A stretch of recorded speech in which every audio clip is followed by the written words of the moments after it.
bon dia, tarda o qualsevol espai horari i benvinguts un cop més al Cant de les Sirenes. I sí, com ja haureu copsat, aquest no és un programa tipus. I és que la setmana passada vam parlar amb Berta Castells i Franco, atleta olímpica i dominadora del llançament de martell a Espanya. Tot i les preguntes que van entrar a la secció d'esports, moltes altres van haver de quedar-se al tinter i en aquest format que estrenem avui les volem recuperar. Allà trobareu l'entrevista completa i podreu aprofundir una mica més en la figura d'una de les grans esportistes del país. Així doncs, comencem!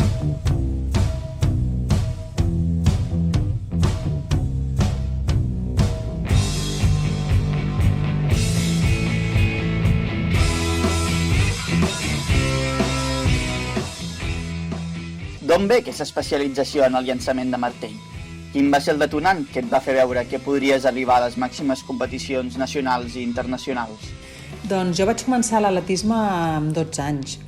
Després d'haver fet patinatge durant tota la vida, patinatge artístic, vaig decidir canviar i doncs, amb el grupet de l'escola vam decidir apuntar-nos a l'atletisme, a fer una miqueta de tot. Fèiem salts, llançaments, corríem, i poquet a poquet doncs, a les competicions sempre anava destacant una miqueta, més amb els llançaments.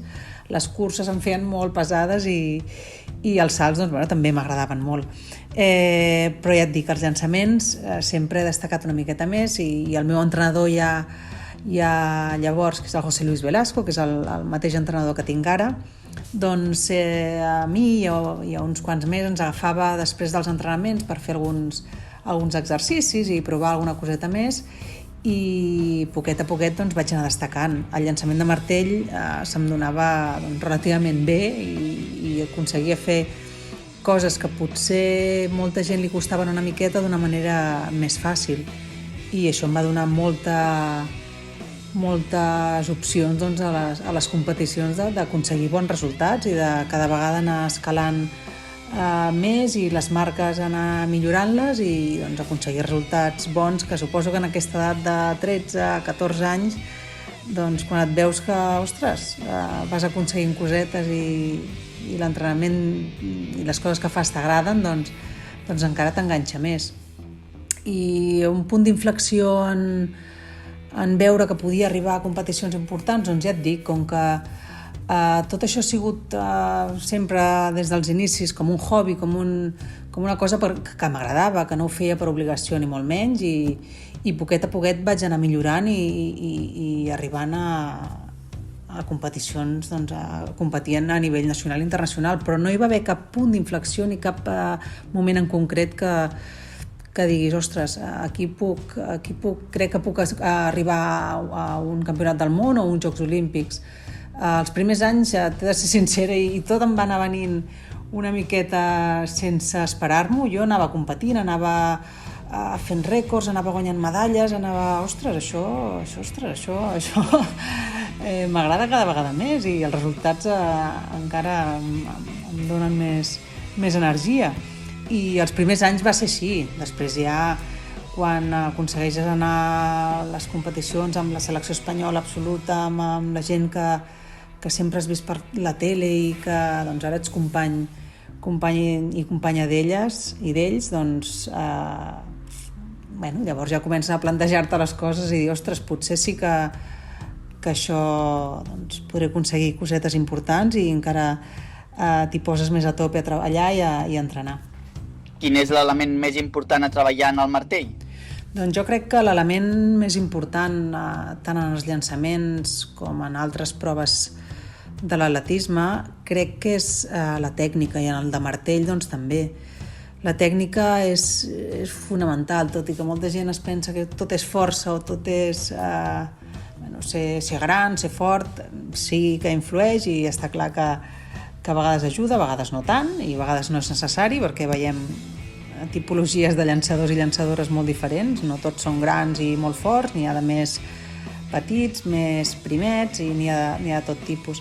Però crec que el més important és que des de l'inici, des que comencem a introduir les atletes i els atletes, sobretot en els llançaments, que és el que conec una miqueta més, doncs que se'ls ensenyi la tècnica d'una manera fàcil, que ho puguin assimilar, que ho puguin aprendre bé des de ben petitons. crec que és importantíssim. Després, si una vegada ho aprens malament és complicat i bastant difícil corregir-ho, i t'ho dic jo que porto 25 anys gairebé i intento encara corregir cosetes i millorar coses, però clar, cada vegada és més difícil. Llavors, la importància d'un bon entrenador, d'una bona entrenadora que insisteixi en les correccions, intentarem fer-ho d'una altra manera, en això potser et surt millor d'aquesta manera, intentem entrenar-ho així. Jo crec que això és fonamental i insistir que en aquest esport, que és el que conec jo, i suposo que en tots els altres, l'esport base i l'ensenyar bé les coses, o el que creiem que potser és el millor, no?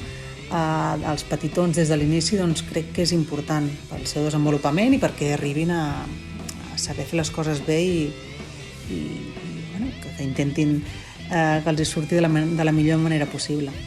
Com et prepares per a les grans fites? La preparació de tot l'any es planifica en base a les competicions on participaré. El meu entrenador i jo doncs, mirem el calendari un cop arrenquem la temporada i mirem les competicions que són més importants, depenent les dates, com estan ubicades al calendari, i a partir d'allí doncs, ell, que és el que en sap molt, molt i molt més, doncs, organitza la planificació de tot l'any. Són uns 9 o 10 mesos d'entrenament i es divideix en diferents cicles. És important l'estat anímic? El més important de la preparació que has fet durant tot l'any és enfocar-ho tot a aquestes competicions, que són les més importants de l'any, i que arribis en aquell moment, en aquella setmana o aquells dies, de la millor manera possible, físicament, mentalment, d'una manera descansada, amb moltes ganes de competir, que ja no vinguis fatigada d'haver competit 20 vegades i ja estiguis cansadíssima. Llavors tot això s'ha d'anar controlant, s'ha d'anar decidint en quines competicions convé sortir, en quines no, per estar bé aquesta setmana, i això és important. I el tema de l'estat d'ànim i de la motivació jo crec que és, no sé quin percentatge et podria dir, però si la preparació física i el treball que fem durant aquests 10 mesos és un 60%, doncs jo crec que la resta és ganes, motivació i voler fer-ho bé i estar convençut que et sortirà en aquell dia, en aquell moment, i que hi poses totes les ganes. Després potser no surt, doncs ja ho valorarem, mirarem, n'aprendrem i ho intentarem fer millor.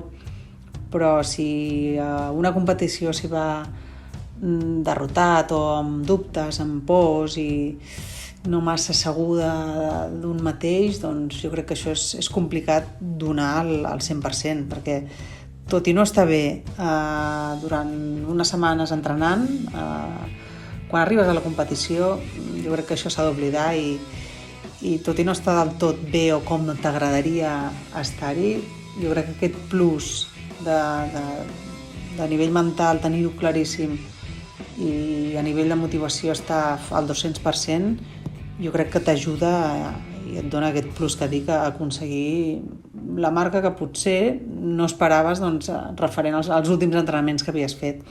Llavors crec que el cap és importantíssim, igual que l'estat físic, però és una part fonamental que si no la tens es nota moltíssim. Com compaginaves els estudis amb l'esport al més alt nivell? El tema d'estudis crec que sempre l'he portat força bé i l'he pogut compaginar sense massa problemes amb els entrenaments. Ja a l'institut, doncs, després de les classes ja anava amb la motxilla, com molta altra gent que feia altres activitats extraescolars. Doncs acabàvem, baixàvem directament a la pista per anar una miqueta, començaven els entrenaments, i això era al principi, clar. Llavors, quan les hores d'entrenament i dies d'entrenament van anar augmentant, doncs sempre intentava compaginar amb els estudis, i un cop acabat l'institut i que començo la universitat, doncs tu compagines, tu et gestiones el dia, i quan a vegades necessites una mica d'aire dels estudis, doncs sempre va bé les 3, 4, 5 hores d'entrenament que teníem cada dia, i quan l'entrenament és molt més dur o les coses a vegades no sortien del tot bé, doncs sempre tenia el refugi dels estudis. Llavors crec que ha sigut molt bo no centrar-me únicament en l'esport, tot i que molta gent m'ho ha proposat de dir no deixar d'estudiar, sinó de dedicar moltes més hores. Jo crec que he portat un equilibri que per mi, en aquest cas, ha sigut bo. Potser per altra gent necessita entrenar molt més o entrenar menys, estudiar més. Jo crec que ho he sabut portar força bé i els resultats són aquests. Vaig acabar la carrera de nutrició humana, estic treballant d'això, estic entrenant i he pogut compaginar durant tots aquests anys els estudis i els entrenaments. Com funciona el procés de selecció per arribar a les competicions? Doncs el procés de selecció per arribar a uns Jocs Olímpics o un campionat del món o un campionat d'Europa o alguna altra competició a nivell internacional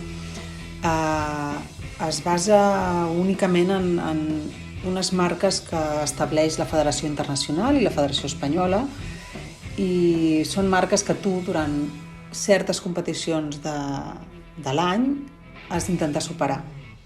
Per tant, és bastant objectiu. Si a tu et diuen que has de fer 70 i fas 69 i mig, malauradament no podràs participar en aquesta competició. El sistema fins ara ha sigut aquest. I aquest any, refereixo l'any passat, el sistema es modificava una miqueta i era no tant per marques mínimes, que és el que s'ha estat fent fins ara, sinó a part de les marques mínimes hi havia una opció d'accedir a competicions internacionals a través d'uns punts que aconseguíem competint en diferents competicions establertes. Llavors, depenent del resultat que aconseguissis en cada competició, tu guanyaves uns punts. Si aquests punts et donaven accés a les places olímpiques o a les places primeres del rànquing mundial que et donen accés a aquestes competicions, doncs hi podies anar. Si no, tampoc. Però amb el tema del Covid i aquest any que ha sigut una mica estrany, no s'ha pogut implementar. Llavors, si aquest 2021 crec que la gent ja comença a competir i crec que es podrà competir una miqueta més, doncs veurem si el sistema per punts es du a terme i aconseguim estar en aquests quarts Jocs Olímpics. De quina participació en guardes millor record? Guardo molts bons records de moltíssimes competicions. És complicat decidir-ne alguna. Una d'elles és, per exemple, quan vaig aconseguir fer l'actual rècord d'Espanya, que va ser el 2016. Vaig superar la barrera dels 70 metres, vaig ser la primera dona en superar-la en tot l'estat espanyol, mai ningú ho havia aconseguit i jo també era un objectiu que, costava i semblava que no arribava i que potser no arribaria, però ho vaig aconseguir, ho vam aconseguir amb el meu entrenador i va ser, crec, un moment molt maco per nosaltres, per dir, hem arribat, ho hem fet i tot això que portem treballant aquests anys doncs, ha aconseguit donar els seus fruits. I altres competicions que podria recordar serien les competicions en categoria juvenil, que és quan tens 15-16 anys, que vaig aconseguir les meves primeres medalles a nivell internacional. Vaig ser subcampiona del món i vaig aconseguir la tercera plaça en el Campionat d'Europa i sempre la recordo amb molt de carinyo perquè són les primeres medalles així importants i per suposat els Jocs Olímpics, 3 Jocs Olímpics i a punt d'anar als quarts per poquets centímetres, però bé, la competició en uns Jocs Olímpics sempre no es pot comparar amb cap altra cosa i crec que és la millor experiència que li pot passar a un esportista. Com es viu dins de les Viles Olímpiques? En tens alguna anècdota? Sí, participar en uns Jocs Olímpics, que és la competició per excel·lència, és una experiència potent i crec que és on tot esportista voldria ser-hi en algun moment de la seva carrera. El fet de viure i veure l'ambient d'una vila olímpica per mi ha sigut una de les experiències més maques que he tingut. Són molts dies els que passes allí, són són experiències noves perquè coneixes gent d'altres esports. Nosaltres estem acostumats a relacionar-nos amb gent d'atletisme i poc més.